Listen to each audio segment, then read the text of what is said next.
Mi nombre es Uriel Betancourt y les estoy dando la bienvenida al canal Así está escrito. En este momento quiero abordar con ustedes un estudio muy interesante, una profecía que específicamente trata sobre los 144.000 sellados.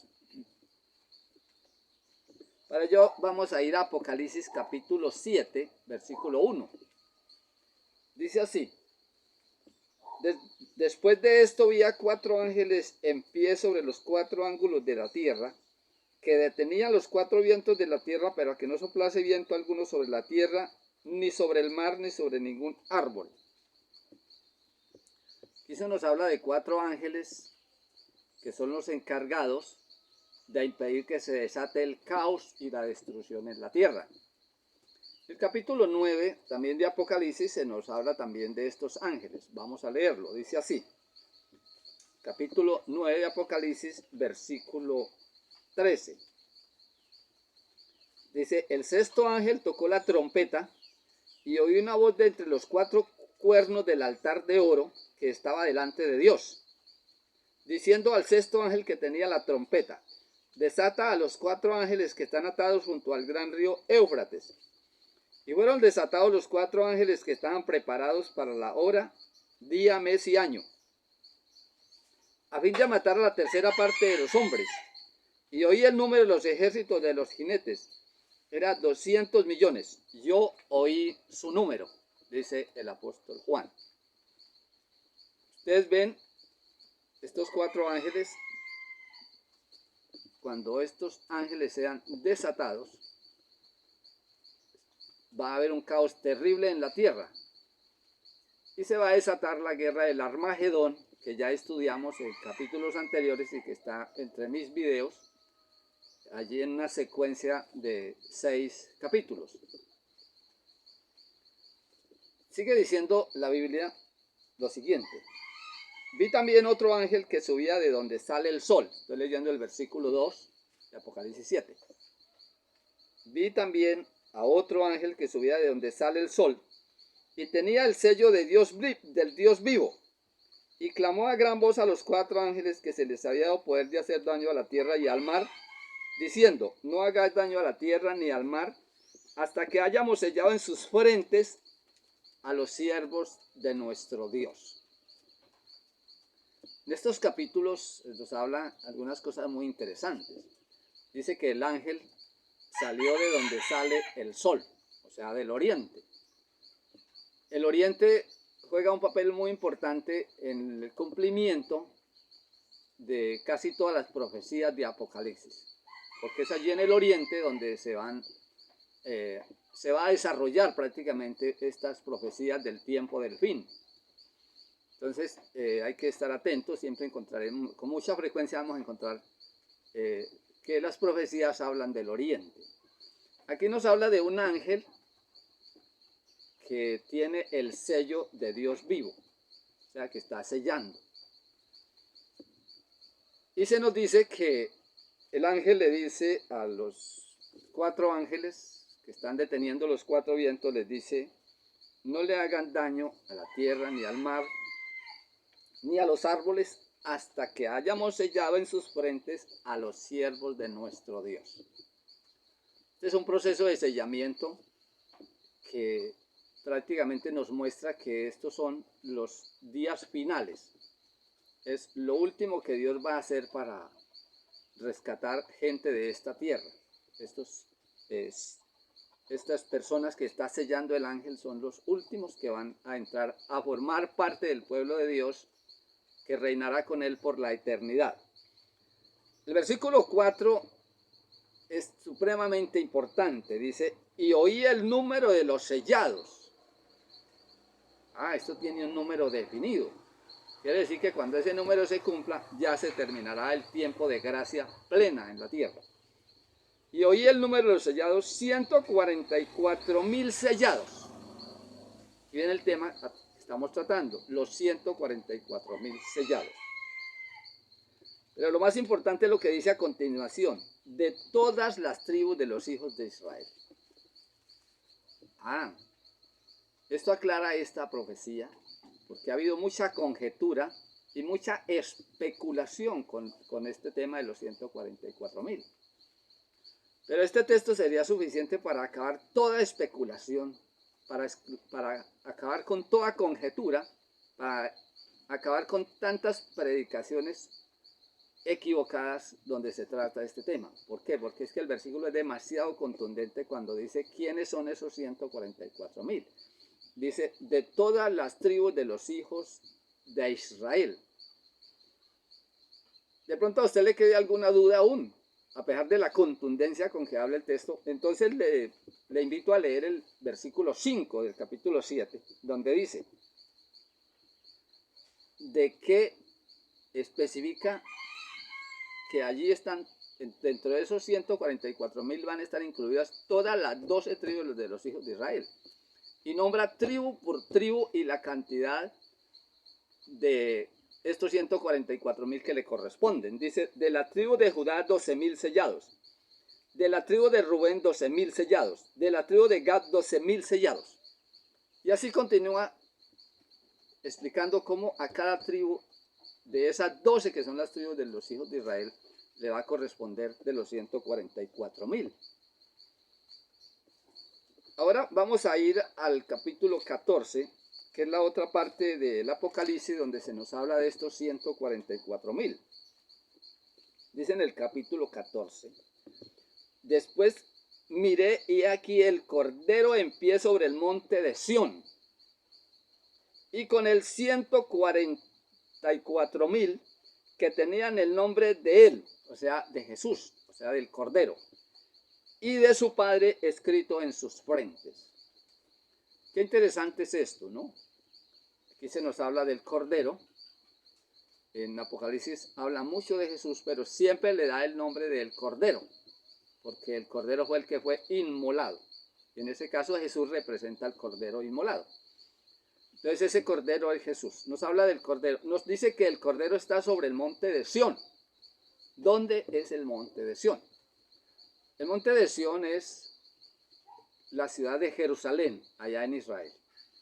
Y el Cordero está allí, pero a diferencia del capítulo 7, donde los 144.000 todavía no han sido sellados, el número completo de los 144.000, aquí en el capítulo 14 ya se nos muestra que los 144.000 ya están allí, triunfantes sobre el monte de Sión. O sea, esta escena que nos muestra aquí Apocalipsis va a acontecer después de la guerra de Gog y de Magog, porque ya prácticamente es el fin de todo y el comienzo del nuevo reino. Ellos están allí y dice que tienen en sus frentes el nombre del Padre y el nombre del Cordero. O sea, el nombre de Dios y el nombre del Cordero. Una cosa interesante quiero hacerles notar y es que en el Antiguo Testamento, profeta Isaías, profeta Ezequiel, profeta Daniel y en el capítulo 4 de Apocalipsis se nos muestra a Dios el Padre solo en su trono. Solo estaba el Padre en su trono en estas visiones que tuvo Isaías en el capítulo 6, Ezequiel en el capítulo 1, Daniel en el capítulo 7 y Juan en el capítulo 4. Allí siempre aparece el Padre solo en su trono, o sea, Dios en su trono, no aparece el Cordero. Pero a partir de aquí vamos a encontrar siempre a los dos, ¿sí? Tanto el Padre. Entonces aquí dice que estos 144.000 tienen ese sello, tiene el nombre del Padre y del Hijo, y ellos lo tienen en sus frentes. Sigue diciendo la Biblia, estos son los que no se contaminaron con mujeres. Ah, qué tema interesante, ¿no? Estos no se contaminaron con mujeres. Pues son vírgenes. Estos son los que siguen al Cordero por donde quiera que va. Estos fueron redimidos de entre los hombres como premisas para Dios y para el Cordero. Y en sus bocas no fue hallada mentira, pues son sin mancha delante de Dios. Algunas personas han hecho demasiadas conjeturas con esto de las mujeres. Pero tengamos en cuenta que aquí en Apocalipsis, cuando habla de mujeres, no habla de sexo femenino, sino habla de idolatría, de adorar ídolos. Al pueblo de Israel se le condenó mucho porque ellos, en aquellos tiempos pasados, ellos se fueron tras de los ídolos, adoraban ídolos, cometieron fornicación con los ídolos. El apóstol Pablo también habla de este tema en esa forma. Entonces, cuando habla de mujeres, no se contaminaron con mujeres, no necesariamente quiere decir que eran eunucos o eran célibes, como se dice en término católico. No eran célibes, no era que habían hecho un voto del celibato, ni nada por el estilo, ¿no? Cuando habla de mujeres, habla de ídolos, no se contaminaron con otros tipos de idolatrías. Cuando leemos el libro de Deuteronomio en el capítulo 6, versículo 4, encontramos que Dios les dio un mandamiento al pueblo de Israel que lo hizo diferente a todos los pueblos. Ese mandamiento era: oye Israel, Jehová nuestro Dios, Jehová uno es. El pueblo judío tuvo muy claro eso, porque siempre los profetas le recalcaron: Dios es uno solo, ¿sí? Y ya se los decía. Tanto los profetas, cuando tuvieron visiones de Dios, vieron que era uno solo, era el Padre sentado en su trono. Cuando vino Jesús, casi 1500 años después de Moisés, en el capítulo 12, versículo 29, quiero leerlo para que sea más claro. 12, 29, dice así. Voy a leer desde el 28. Dice: acercándose uno de los escribas que lo había oído disputar y sabía que les había respondido bien, le preguntó: ¿cuál es el primer mandamiento de todos? Jesús le respondió: el primer mandamiento de todos es: oye Israel, el Señor nuestro Dios, el Señor uno es. Quiero decirles que cuando aquí dice que no se contaminaron con mujeres, es una clase de israelitas que nunca han dejado de ser monoteístas. ¿Qué es monoteístas? Es persona que cree en un solo Dios. Y en el mundo hay muchas comunidades judías y ellos aún conservan esa fe, esa creencia. Para ellos existe un solo Dios. Hace poco tuve contacto con una persona que se ha relacionado con comunidades israelitas y él me decía que ellos aún siguen siendo monoteístas, o sea, aún siguen creyendo en un solo Dios. Segundo, también siguen guardando las fiestas solemnes de la antigüedad y muchas otras cosas de la antigüedad, ellos siguen conservándolas. Entonces, estos 144,000 tienen esa característica. No se contaminaron creyendo en otros dioses o en dioses falsos, no. Siempre creyeron en que Dios es uno. Por eso dice que no se contaminaron con mujeres. Estos son los que siguen al Cordero por donde quiera que va. Este es un grupo especial. Va a seguir a Jesús por donde quiera que él esté, van a estar los 144,000. Estos fueron redimidos de entre los hombres como primicias para Dios y para el Cordero. Noten que lo que les dije al comienzo es cierto. Lo dice la Biblia. Así está escrito. Ahora Dios aparece siempre con su Hijo en la mayoría de profecías del libro del Apocalipsis. Ahora bien, vamos a leer Ezequiel 48:19. Pero antes de ir a Ezequiel 48:19, quiero recordarles que cuando estudiamos la profecía de Gog y de Magog, que son 5 capítulos que están en la red, cuando les explicaba esa profecía les hablaba de cómo Dios va a venirse para acá, para la tierra, con la nueva Jerusalén. Dice que va a descender allí sobre el monte de los olivos, allí se va a ubicar la nueva Jerusalén. Y todos los santos van a estar con él. Y allí dentro de la nueva Jerusalén va a estar el trono de Dios y del Cordero. Igual, allí van a estar los dos. Siempre en Apocalipsis vemos esa tónica. El Padre está junto con su Hijo en su trono. Entonces allí en esa nueva Jerusalén, si los 144.000 siguen al Cordero por donde quiera que va, quiere decir que ellos van a estar allí. Ellos van a vivir en la nueva Jerusalén. Pero algo más, para confirmar que es así, vamos a leer Ezequiel 48:19, donde nos dice: los que sirvan a la ciudad serán de todas las tribus de Israel. Oigan bien, nuevamente enfatiza. Estos que van a estar allí ministrando en la nueva Jerusalén serán de todas las tribus de los hijos de Israel. Yo concluyo en una forma muy personal, pues esos son los 144.000, porque ellos son los que van a vivir allá, ellos son los que van a estar allí, cerca del Cordero, cerca del Padre y del Hijo. Los que sirvan a la ciudad serán de todas las tribus de los hijos de Israel. Los demás pues estarán fuera en sus campos, en sus tierras. Acuérdense que el Señor prometió en las bienaventuranzas, capítulo 5, versículo 5 del Evangelio de San Mateo, donde dice: bienaventurados los mansos, porque ellos recibirán la tierra por heredad. Esa es la promesa que Dios nos hace a nosotros. Vamos a recibir la tierra por heredad. Pero con los 144.000 es diferente, porque ellos están al pie del Cordero y en ellos se va a cumplir una profecía que ha sido mal explicada, una profecía que ha sido mal enseñada. Esa profecía es la que dice que Dios se proponía que el pueblo de Israel fuera un reino de reyes y sacerdotes para él. Bueno, allí en la Nueva Jerusalén se va a cumplir con esos 144.000. Van a ser los reyes y sacerdotes, ellos los que van a ministrar allí en esa ciudad. Ha habido tantas equivocaciones y tanta conjetura y tanta falsa enseñanza sobre los 144.000 que algunos han llegado a decir que no son 144.000.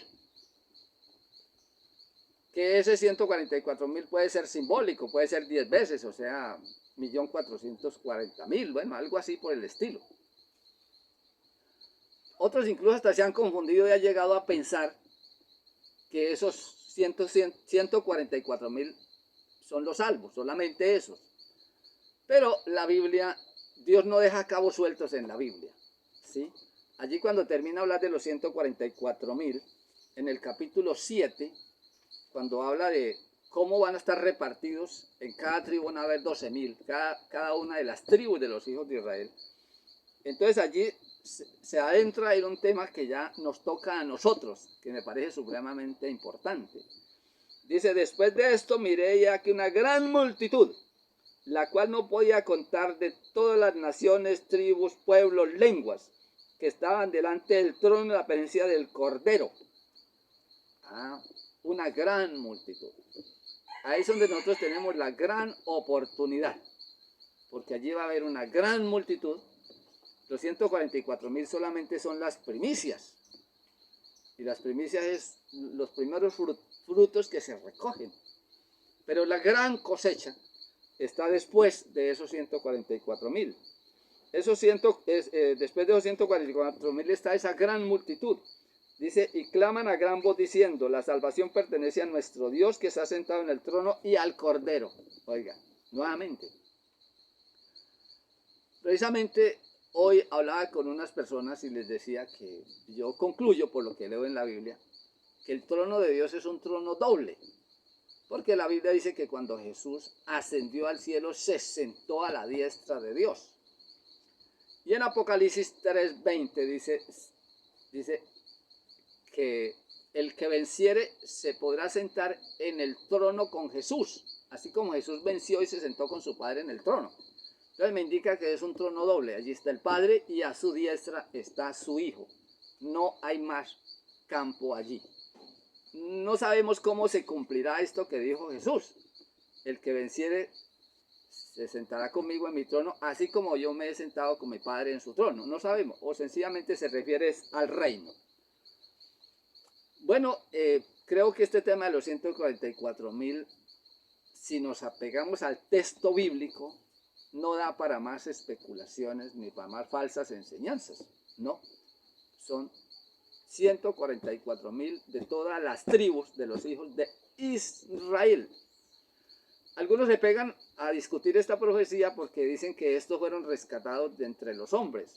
Señores, tengamos en cuenta que el pueblo de Israel fue disperso por toda la tierra.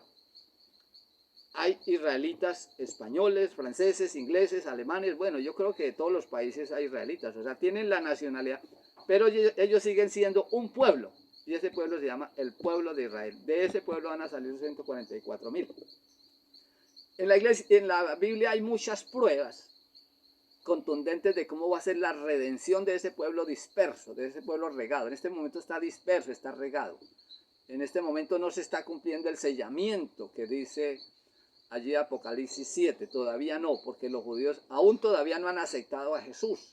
Los israelitas no han aceptado a Jesús y están dispersos por el mundo, pero el profeta Ezequiel dice que el Señor los va a recoger, de todos los rincones del mundo los va a recoger. Ese tema es muy interesante, el tema de cómo va a ser la redención de Israel y en qué momento va a comenzar. Yo tengo los textos para eso. Les muestro en qué momento va a comenzar la redención de Israel y cómo se va a efectuar. Los invito para que en otra ocasión podamos tocar ese tema que es muy interesante. Espero que vean este video, lo analicen y lo lean detenidamente para que se den cuenta que así está escrito y que no merece confusión alguna. Así es que, si el Señor lo permite, en próxima ocasión tocaremos el tema de la redención de los hijos de Israel. O sea, nuevamente van a ser injertados. Eso lo dice el apóstol Pablo allí en su carta a los Romanos capítulo 11. Van a ser reinjertados nuevamente. Ya tocaremos ese tema que es muy importante. Señor les bendiga.